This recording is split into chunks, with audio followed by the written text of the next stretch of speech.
Kadayway, dito naman tayo sa ating automotive section tayo sa car electrical system natin. Ang ating PUG ay pag walang load nagkakarga siya, pag may load na siya ay nagni-negative.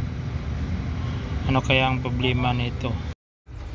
Umpisa na natin sa ating intro.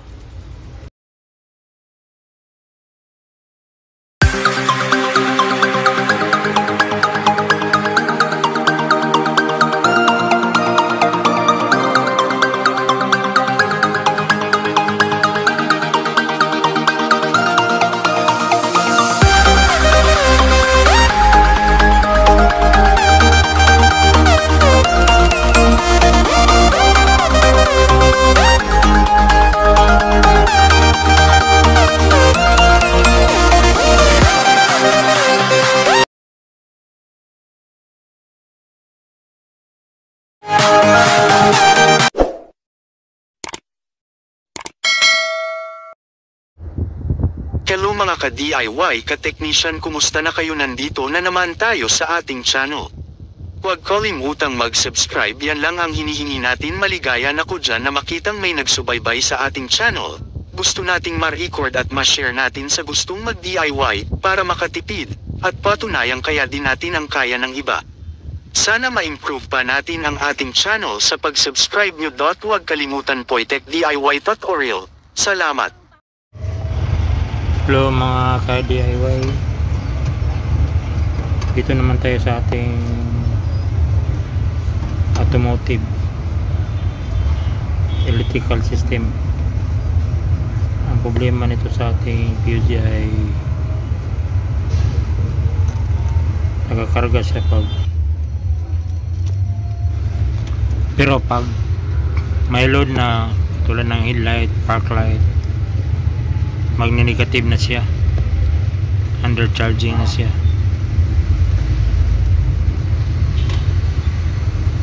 Ating i-try natin, i-heater muna natin, pandarin natin yung makina. Kita natin yung ammeters niya, negative 50 amperes.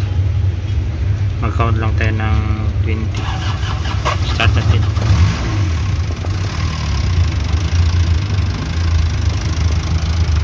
Tingnan, nagkarga siya. Malakas siyang karga. Yung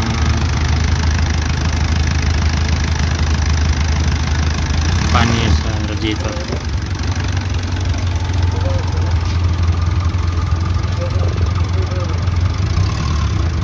Nagcha-charge yung ammeter niya, positive side niya, sa charging side.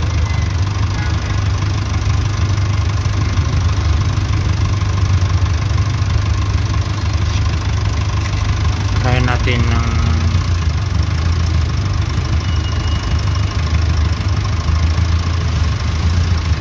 meron na siyang load. Tingnan natin.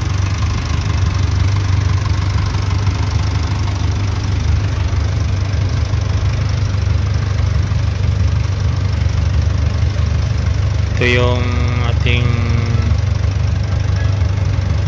inisassemble na regulator.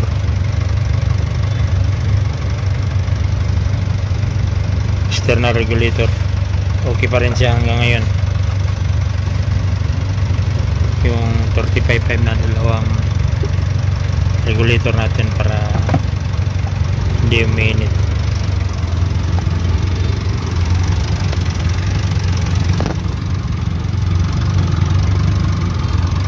Ito, kumakarga siya.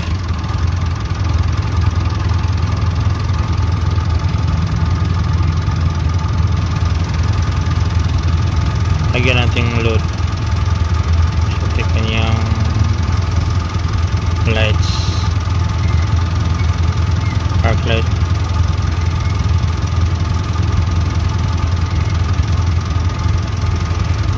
Nasa gitna na siya. Headlight natin. Oh, nag-negative 50 na siya, undercharge na siya. Pag patagalin ito ganito, maglulubat yung battery dahil kulang ang iyang karga sa baterya. Sa baterya nagkukuha ng kuryente at hindi na galing sa alternator dahil nag-negative na yung kanyang charging. Check natin yung problema sa alternator.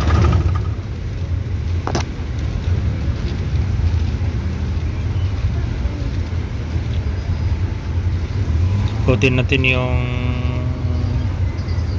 propeller fan blade. Maluwag ng fan blade, dapat hindi ito ikot. Ang fan belt niya maluwag na masyado, hindi na pwede i-adjust yung alternator dahil pole na yung adjustment niya, hindi na pwede i-adjust. High-fit, kailangan na palitan ng fan belt. Kailangan natin ng 12mm na back range, open range. Luwagan natin yung adjuster para makuha natin yung fan belt nya.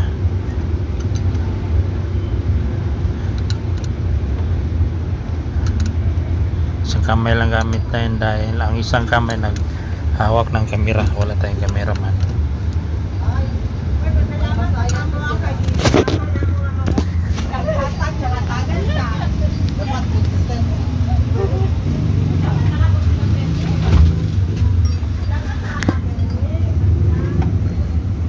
Adjust natin yung alternator tapos ng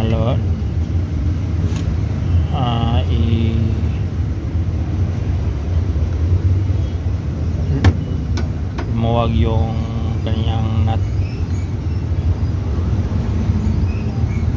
natanggal na yung fan belt. Labasan natin yung fan belt dahil ito ay stress na siya.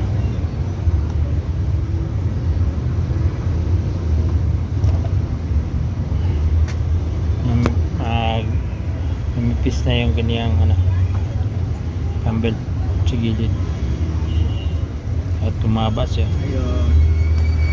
Ito yung dahilan pag may load na mag-start dahil ang belt ay maluwag na, mag-slide yung alternator. Hindi naman dahil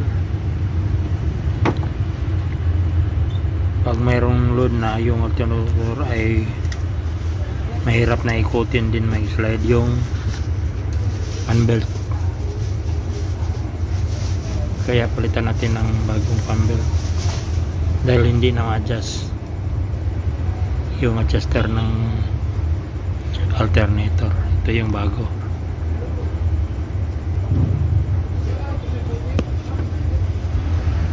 A38 big group ang ginamit natin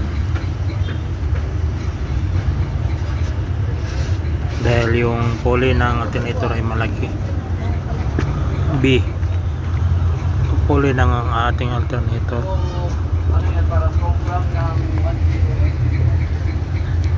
dahil yung alternator natin ay hindi na yung sa pang Z240, yung pang 4BG1 na Isuzu ito ginamit. Ang number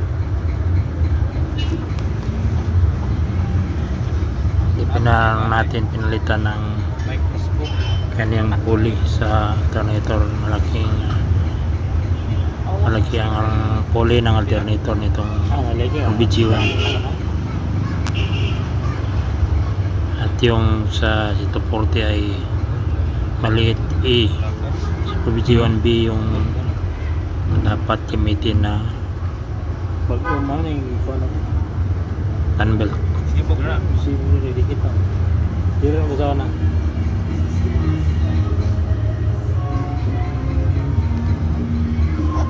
Sila lang buwan.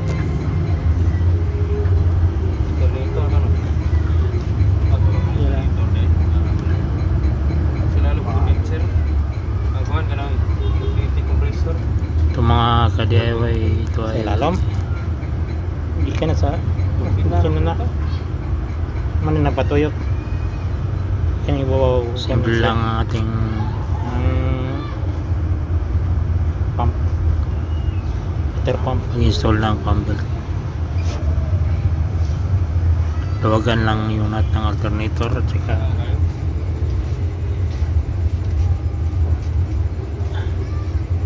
install lang bagong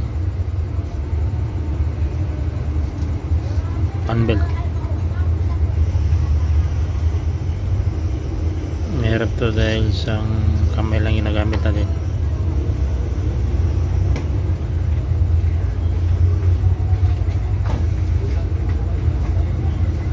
Ang connection nito pan, alternator at saka yung main na sa kanyang crankshaft na magpaikot sa pan at saka alternator. Tatlo ang kanyang kabitan ng fan belt. Meron sa ilalim at saka alternator at saka pan.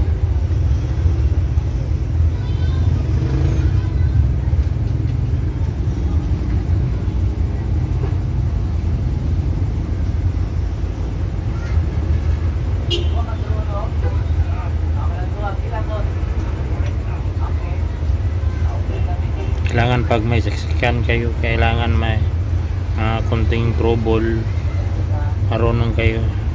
Pag magpa-repair kayo, kailangan tingnan nyo yun ang puti paano ginawa. At sunod kung magka-trouble, pwedeng kayo na lang mag DIY. Tools lang kailangan ninyo. Ngayon, kailangan ipitan natin i-adjust natin yung alternator para yung pump belt ay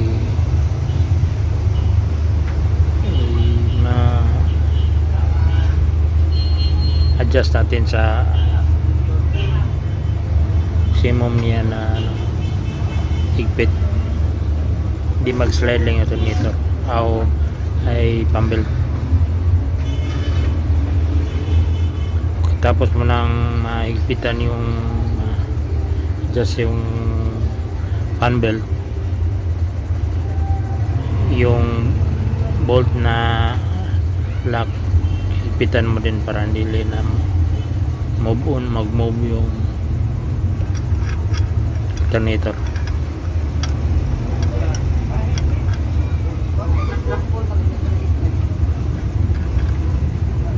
Kailangan nakalso yung mawag sa alternator, then pa higpitan yung bolt para hindi na magbalik yung lumuwag yung pump belt.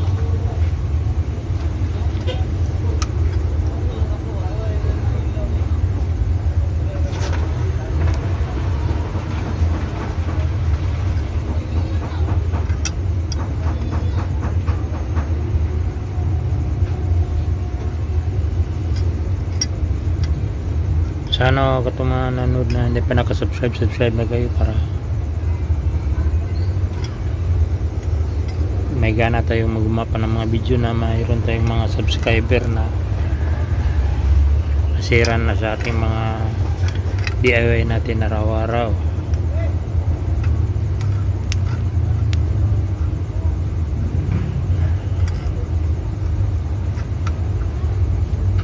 Subscribe na kayo para meron tayong kunting matutunan sa ating DIY, paano gawin ng mga mechanical at saka electronics.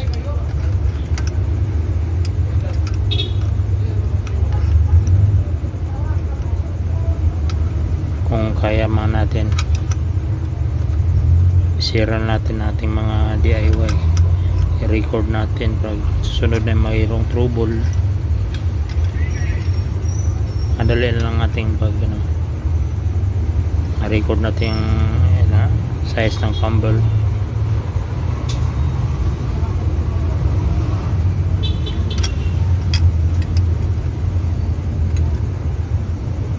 tanungan lang po anong mangyari pag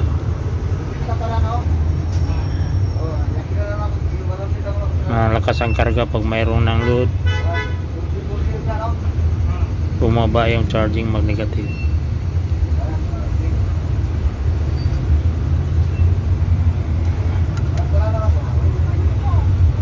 Anong nangyari sa pump belt?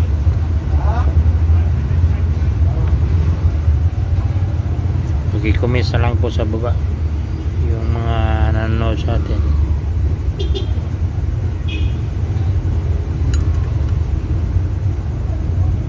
Ipita na natin yung bolt.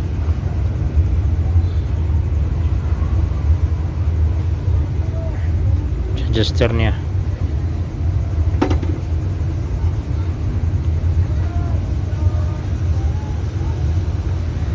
O hindi na mag ano yung pan steady na, hindi na mag slide. Ngayon ito try natin yung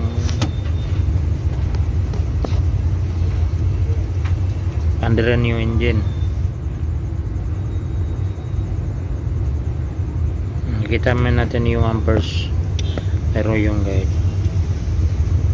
heater muna natin, mag-count tayo ng 15 to 20 pounds before restart pa, dahil itong C240 ay mayroon itong heater.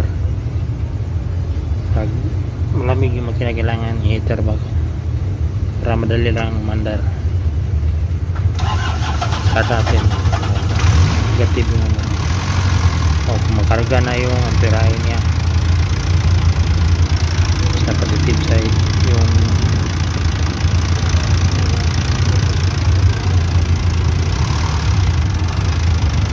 ingat lang kayo sa pag ano ng pan, huwag kayong magkamaling humawak sa pan pag umandar yung makina, tungkol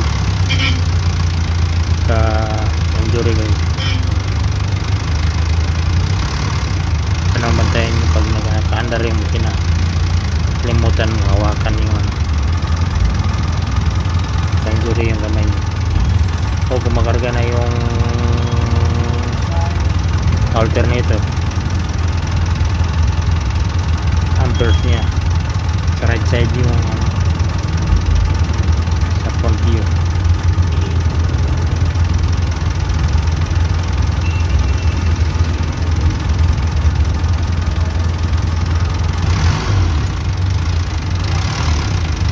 Normal na yung ano, charging niya, hindi na negative kahit ina-on na yung switch ng headlight.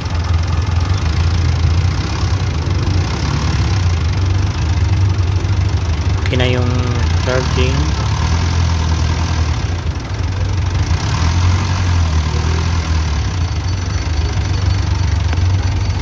Sa pag bago pa yung under, yung ampere niya taas pa yung palo dahil yung battery ay na-discharge. Tatagal-tagal pa yun mapuli. Kung mapul na yung battery sa gitna na yung winter niya, nagkakagarga yung alternator sa battery.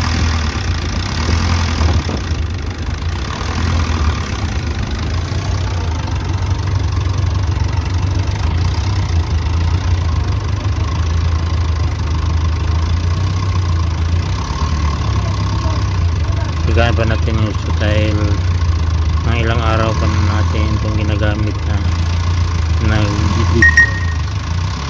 Pag gamit ay gabi tayo na mamasayero ay negative eh, nag-slide na yung belt dahil pag may load mahirap ang equity ng alternator yung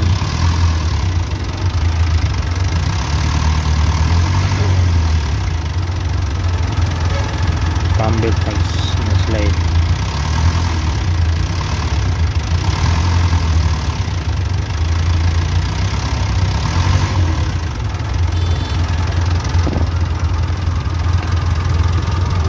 Kaya natin yun ulit.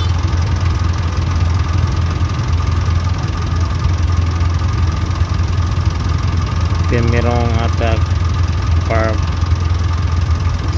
sikan na ito yung ano headlight na nasa gitna na siya, hindi na siya nag-negative. Okay na ang ating charging sa ating alternator, bilhin na normal na, hindi na siya nag-negative, hindi na ma-short na yung kurente sa battery. Dahil pag nag-negative siya, marami, tandaan nyo pag mag-fully charge yung battery, nasa gitna na yung pointer zero. Pag mag-on ka na magamit yung mag-charge naman siya, hindi mag-negative. Pag negative, nag-surge yung charging niya. Try nyo gamitin lahat ng mga accessories. Kailangan hindi mag-negative. Pag mag-negative, malulubat yung battery. At yun lang mula. Salamat sa lahat at mag-subscribe na kayo. Salamat sa lahat.